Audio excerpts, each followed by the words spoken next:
আঞ্চলিক আবহাওয়া কেন্দ্র কলকাতার দৈনিক আবহাওয়া আপডেট ভিডিওতে আপনাকে স্বাগত।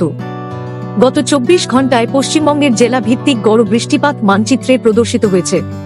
উত্তরবঙ্গের জেলাগুলির অধিকাংশ স্থানে হালকা থেকে মাঝারি বৃষ্টিপাত হয়েছে। দার্জিলিং, জলপাইগুড়ি ও কোচবিহার জেলায় 1-2 স্থানে ভারী থেকে অতি ভারী বৃষ্টিপাত এবং আলিপুরদুয়ার জেলায় এক স্থানে অত্যন্ত ভারী বৃষ্টিপাত রেকর্ড করা হয়েছে। দক্ষিণবঙ্গের জেলাগুলির অনেক স্থানে হালকা থেকে মাঝারি বৃষ্টিপাত হয়েছে এবং মুর্শিদাবাদ জেলায় এক স্থানে ভারী বৃষ্টিপাত হয়েছে। দক্ষিণ পশ্চিম মৌসুমী বায়ু উত্তরবঙ্গের উপর সক্রিয় রয়েছে।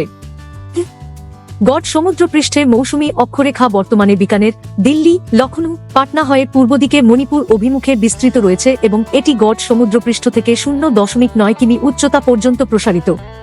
উপহিমালয় সংলগ্ন পশ্চিমবঙ্গ ও পার্শ্ববর্তী এলাকার উপর অবস্থানকারী ঊর্ধ্ববায়ুমণ্ডলীয় ঘূর্ণাবর্তটি বজায় রয়েছে এবং বর্তমানে এটি গড় সমুদ্রপৃষ্ঠ থেকে 3.1 কিমি উচ্চতায় অবস্থান করছে। আগামী 7 দিন পশ্চিমবঙ্গের সমস্ত জেলার আবহাওয়ার পূর্বাভাস মানচিত্রে প্রদর্শিত হল।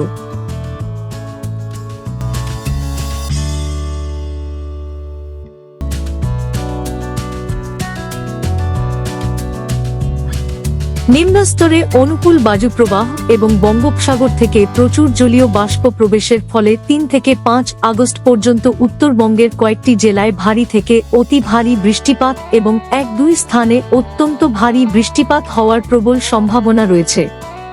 এছাড়াও দক্ষিণবঙ্গের কয়েকটি জেলায় বজ্রবিদ্যুৎ সহ ঝড় বৃষ্টির কার্যকলাপ হওয়ার সম্ভাবনা রয়েছে। আগামী 7 দিনের আবহাওয়ার সতর্কতা মানচিত্রে প্রদর্শিত হল। বজ্র বিদ্যুৎ সহঝড়, বজ্রপাত বা প্রবল বৃষ্টিপাতের সময় নিরাপদ স্থানে আশ্রয় নিন।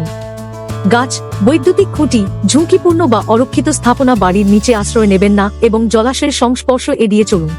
প্রয়োজন অনুযায়ী যানবাহন চলাচল যথাযথভাবে নিয়ন্ত্রণ করা যেতে পারে। আবহাওয়া সম্পর্কিত আরও আপডেটের জন্য আমাদের অফিসিয়াল ওয়েবসাইটটি অনুসরণ করুন।